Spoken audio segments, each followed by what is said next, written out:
Selamat pagi, Namo Sang Hyang Adi Budaya, Namo Buddhaya, Namo Amitabha. Untuk siswa-siswi kelas 4 ya. Hari ini saya sedikit akan menyampaikan mengenai ringkasan dari materi yang sudah kita pelajari bersama-sama, yaitu mengenai puja bakti ya.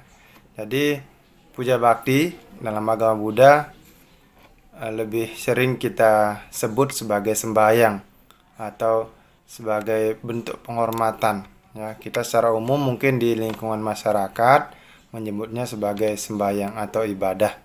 Tetapi kalau dalam bahasa agama Buddha ya, disebut dengan sebutan puja bakti. Ya, puja bakti umat Buddha itu dilakukan di wihara ya, yang mana bergantung pada aliran-aliran dari wihara masing-masing. Nah, jadi tidak heran kalau kita akan banyak menjumpai berbagai macam cara untuk pelaksanaan puja bakti.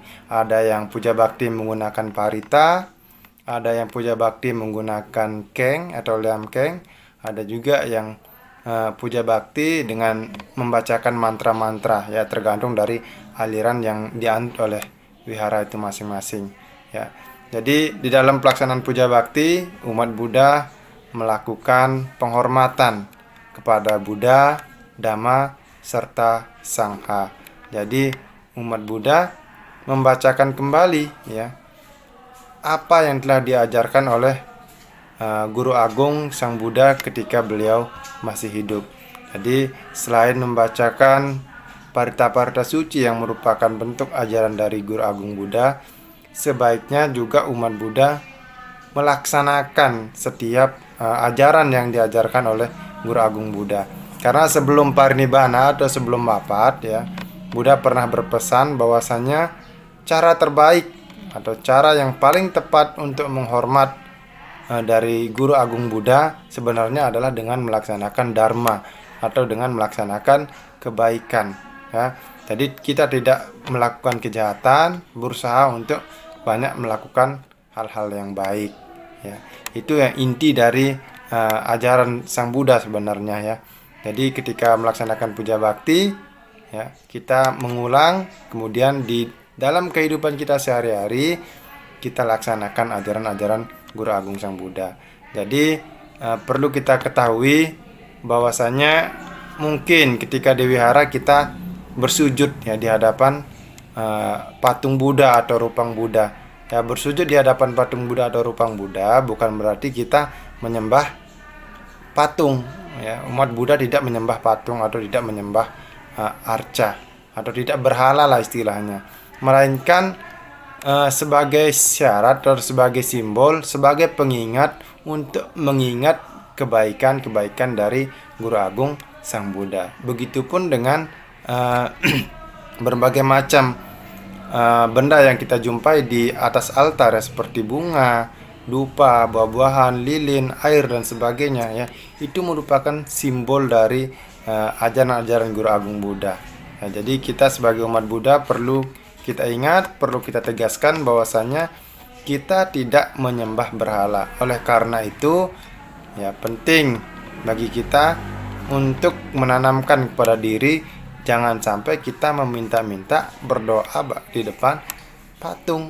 Berdoa saja boleh, tapi jangan sampai kita meminta dan mengharap belas kasihan dari patung ya, karena patung adalah benda mati ya. Jadi patung itu sebagai sarana untuk kita mengingat dari Guru Agung Sang Buddha ya. Jadi kalau kita mengingat Guru Agung Buddha, kita akan mengingat pula kebaikan-kebaikan yang ditunjukkan oleh Guru Agung Buddha ya. Kemudian di dalam pelaksanaan puja bakti tentu ada manfaatnya ya.